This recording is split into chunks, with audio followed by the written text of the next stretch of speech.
Dans le cas de Donald Trump contre Joe Biden, nous avons en fait deux facteurs importants et selon le choix que font les sondeurs sur ces deux facteurs, on arrive à des résultats assez différents.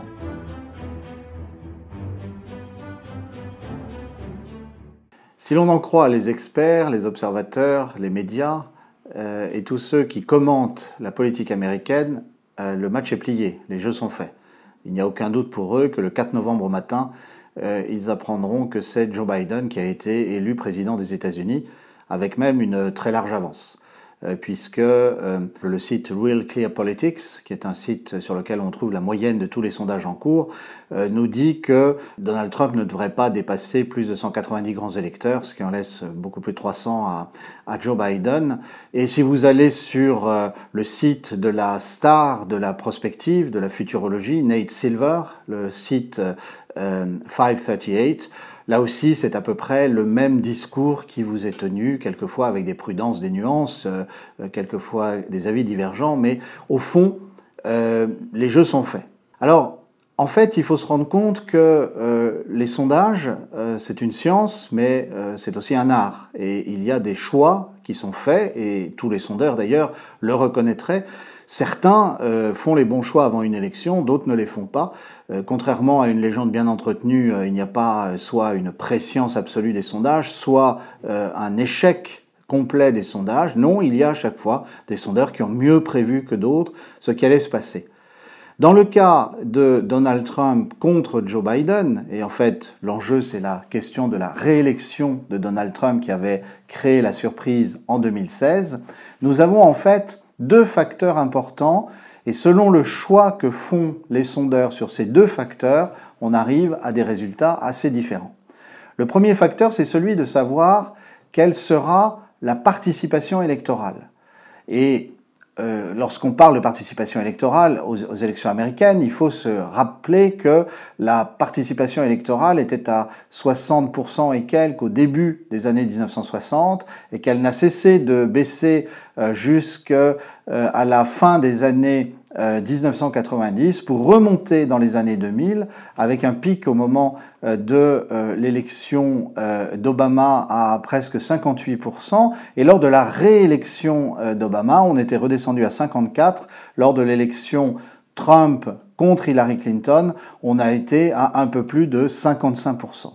Alors, de façon curieuse, il y a un certain nombre de sondeurs qui imaginent que la participation électorale pourrait augmenter de 10, 20, voire 30 millions d'électeurs. Ce seraient des millions de citadins qui se mobiliseraient pour faire barrage à une réélection de Trump. Vous voyez là, immédiatement, il y a un biais. D'abord, si vous calculez 10, 20, 30, disons 20, vous arrivez très rapidement à 10% de participation électorale en plus. C'est absolument gigantesque, c'est-à-dire qu'on se retrouverait à des scores qui n'ont pas été égalés depuis 1904. Donc ça serait véritablement un tremblement de terre. On peut en douter pour une raison très simple, c'est que il faut regarder les faits sur le terrain. La campagne de Joe Biden ne plaît pas spécialement, elle n'enthousiasme pas les foules, il n'y a quasiment personne à ces meetings. Au contraire, c'est la campagne de Donald Trump qui rassemble de gros auditoires. Et puis, d'autre part, vous avez sans doute vu l'émergence de gros scandales qui vont marquer les 2 dernières semaines de la campagne électorale, en particulier le fils de Joe Biden qui a monnayé l'accès à son père quand il était vice-président contre d'importantes commissions en Ukraine, en Chine ou ailleurs. Alors évidemment, ce sont des choses que les GAFAM essayent de cacher, on essaye de censurer sur les réseaux sociaux ou de faire baisser le taux de citation des articles qui parlent de cela, mais malgré tout, on en parle. Et Donald Trump s'apprête à utiliser largement l'argument de la corruption contre Joe Biden lors de son débat. Donc, premier facteur, il est peu probable qu'il y aura une participation électorale propice aux candidats démocrates. On aura vraisemblablement à peu près le même score de participation qu'en 2016. Deuxième facteur important, c'est celui de savoir si tout électeur de Trump va se révéler lorsqu'on lui demande son intention de vote. Rappelez-vous, il y a 10, 15, 20 ans, lorsque l'on interrogeait les Français dans des sondages, il y avait une sous-estimation systématique de l'électorat de Jean-Marie Le Pen, parce qu'il ne faisait pas bon se dire qu'on était électeur de Jean-Marie Le Pen. Eh bien, il se passe avec Donald Trump quelque chose d'assez similaire. Il est dangereux de dire trop ouvertement que l'on va être électeur de Trump ou qu'on l'a été il y a 4 ans. Et il y a même eu des anecdotes sur des gens qui ont été licenciés. On sait qu'il y a des familles qui se sont brisées dans des disputes sur la question de savoir qui votait Trump ou qui votait contre. Et c'est la raison pour laquelle certains sondeurs sont très attentifs à cela et ils posent des questions systématiquement en même temps qu'ils sondent. Ils disent par exemple, si vous étiez électeur de Donald Trump, est-ce que vous en parleriez ? Est-ce que vous en parleriez à votre conjoint ? Est-ce que vous en parleriez à votre famille ? Est-ce que vous en parleriez dans votre milieu professionnel ? Et là, on s'aperçoit qu'il y a beaucoup de gens qui répondent non. Et donc, on peut estimer qu'il y a environ 5% des électeurs de Trump qui ne sont pas recensés dans la plupart des sondages. Et donc, il y a la question d'un correctif.